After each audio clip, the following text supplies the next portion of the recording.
Hello, welcome once again to Senior Focus. I'm your host, Bill Adams, and we're coming to you from obviously the Davis Visitor Center overlooking Lake Glacier right now. Again, Senior Focus comes out a couple times each month, and Greg Roten from Channel 20 with Armstrong is our partner in this and getting this to you. And also we want to thank Keith Kaiser from Mill Creek Metro Parks, who runs the beautiful Davis Visitor Center. And of course, feel free to come out at any time. This is probably the best time of the year to come out and see the flowers and the surrounding yard and area here. Today we're going to talk with the new director of the Youngstown Mahoning County Public Library, and also we're going to talk with the development director. And so we're going to introduce Heidi Daniel, and we also have Debbie Liptak. Welcome. Hi, thank you. Yeah. Well, Heidi, why don't we start with you and tell us, you just sort of started. I know you've been here a while, Right. but how long you've been on the job and a little bit about your background. Sure. Well, my anniversary date is July 18th, and it'll be 1 year that we've lived here. I think we moved like July 14th and started on the 18th. So we'll have been in the area for a year, and it's been really wonderful. The Mahoning County residents have been very welcoming, and it's a great place to live. Moved down here with my husband and two small children, a 5-year-old and a 3-year-old. So we're busy, and it's a wonderful, welcoming community with a lot of great resources. I'm guessing your children are readers. Yeah, they are actually. They like books quite a bit. My son, actually, maybe more so than my daughter, but he's definitely an avid reader. She's 3, so we read and move at the same time because she's got to keep moving. But they are readers, yeah.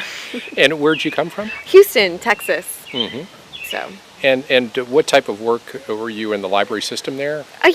So prior to moving here, I have 12 years of public library history in my career, and before I moved here, I was a district coordinator for the Houston Public Library System, and I oversaw 19 of their neighborhood libraries. So similar to the size we have here, in a sprawling urban area. So right, we're a little more compact. Yeah, a little more compact, which is, honestly, I love the commute now. It's 15 minutes as opposed to an hour. It's great. Isn't that nice? Yeah, it's wonderful.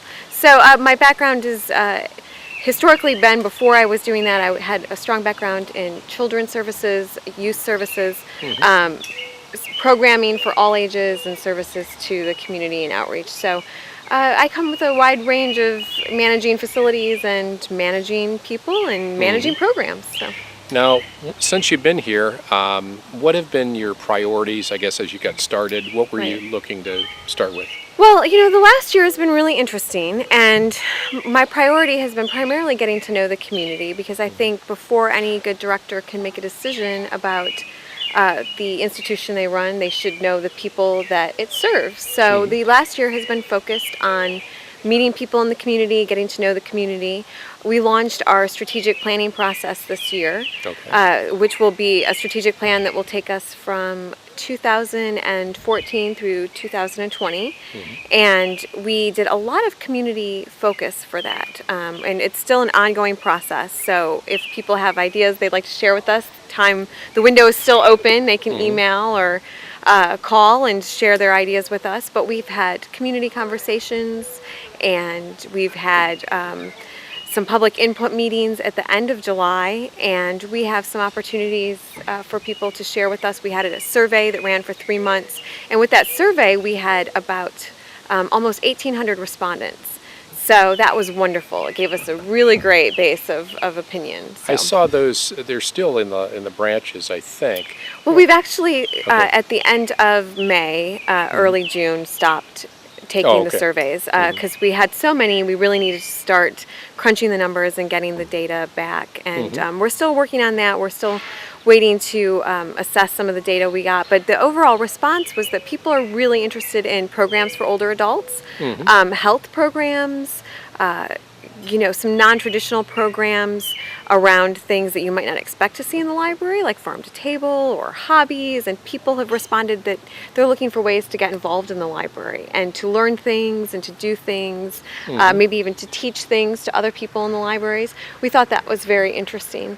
And, they also really highly value our programs to children and as much as they want us to expand technology, they also want to see books on the shelves. So that was some of our initial data that we got back. Well, I would think it'd be very interesting because, especially at this time period in history, Right. I grew up with books, and I think a lot of the folks that watch Senior Focus, I mean, if you're 50 and over, that's the way you learned. You learn through reading.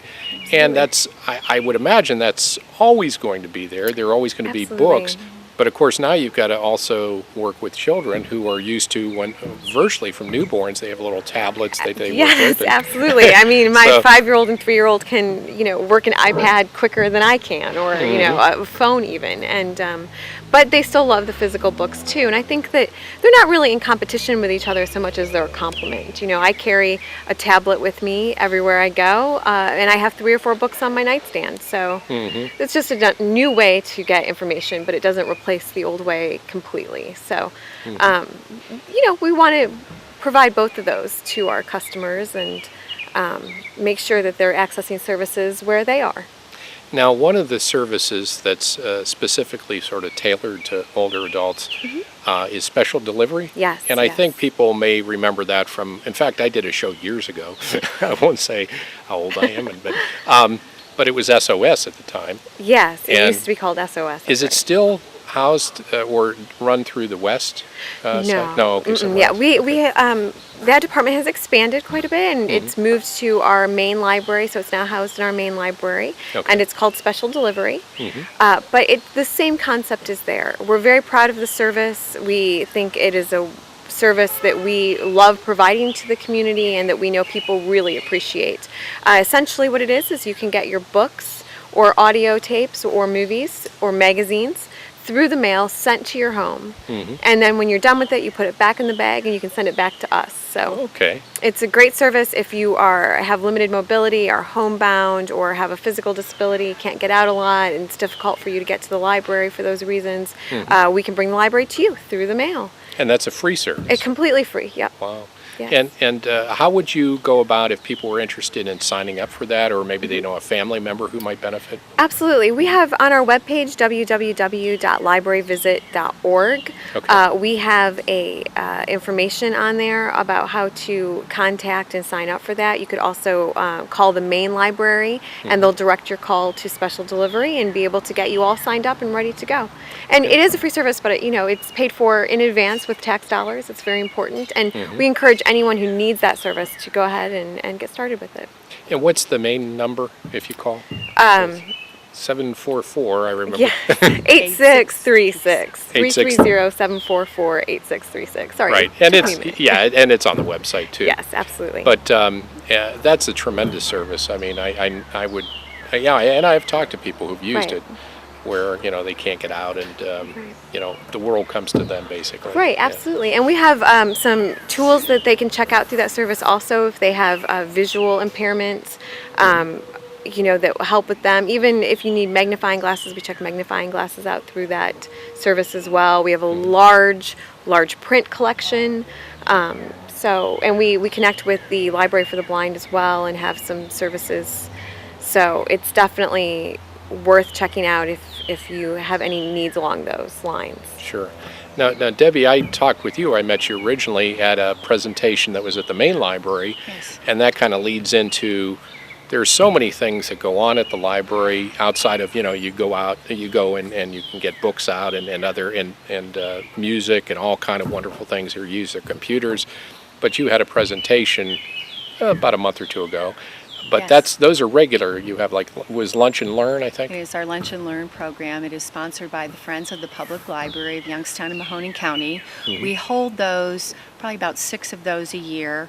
We take the winter months off, so we start off in September and go through November. And then again, February, March, and April. And that's during lunch hour at noon. Bring your bag lunch, and the Friends provide coffee and tea. And we try to partner with Youngstown State University. We bring over quite a few of the professors to do wonderful presentations that are educational and informative. And on September 11th, we're going to be bringing in Leslie Vixay. She is going to be talking about the history of Russia during the imperialistic era, as well as World War I and World War II. So put that on your calendar. That should be a wonderful presentation. And then the Friends of the Library, Public Library, Youngstown and Mahoning County will also be doing a CSI Y-Town program on September 18th. And our CSI Y-Town program series, we tried to bring in programs for crime enthusiasts. Okay. Which there's, we know our circ, we have a lot of folks who like to take out mystery novels. So we bring in authors that address that. And the author that day is going to be Alan May, and he's going to talk on his book, The Jungle Inn. Which I have that book. You have it? Oh, Yep. you read it. So he's going to come and speak about that book, which should be exciting. That's all about Warren, Trumbull County, and the whole gambling circuit. So that should be interesting. Right. That well, again, people who were living in this area in the 40s and 50s. I mean, they know what that is. Sure. And if you don't, well, get the book and come out for that. Well, yeah, you have so many. I'm familiar with the Austintown Library. That's where I live. So you have the Friends of the Library that's there, and they bring in speakers, and I'm sure all the other branches almost, whether it be in Boardman or Poland, and well, speaking of branches, actually you have a new branch going to be opening, right? You want to talk a little, Heidi? Yes. Towards the end of July, our Tri-Lakes location is opening. A brand new facility on Mahoning Avenue in Jackson Township, Lake Milton, right on the edge there. And it is a replacement of our smaller locations in North Jackson and Lake Milton. Those two locations are closing or have closed, and the Tri-Lakes Library will be opening at the end of July to service that community, and it's going to be 6,270 square feet roughly, and beautiful facility that I think will offer a lot of activities and amenities for the community that we couldn't have in our smaller locations. So more computers, a meeting room, study space, a walking path around the building. It's going to be lovely, and I think it will offer new services to that community and new opportunities. Well, I think just from my own opinion, the libraries, again, in Austintown, I've been, to the ones around the branches, the newer ones seem to be sort of a community center almost. Yes. Where, they're nice buildings, and they really draw people from that local community. And I think we're fortunate, that we have those buildings because, again, growing up, I know some of the smaller, I go back to when the library was on Glenwood Avenue, I think. Well, it is now, but it was on the smaller building, which is now doctors' offices and things. And Struthers, I grew up with their branch there. Do you have any other development or as part of the planning process for either expansion of new branches or new buildings, or how's that go? Well, we're still looking at our strategic planning process. We're still creating the strategic plan, and that will inform some of our decisions. But we do know that we have our Canfield location, which is another location that is small with no meeting space, that has really it doesn't have the capacity to serve its service area and population in the way we would want it to. So we are going to be doing renovation in addition to that building in the next year, and so we would expect a lot of activity around that in that community, and we expect to be able to provide meeting space because, as you said, we've seen in our libraries lots of activity in our meetings rooms through the great programs the Friends offer, through the great programs the library do, and through the way that the community uses it to come together to hold different types of civic meetings, for groups to meet. So we recognize that that's a service in and of itself right there. It's a new service that we offer.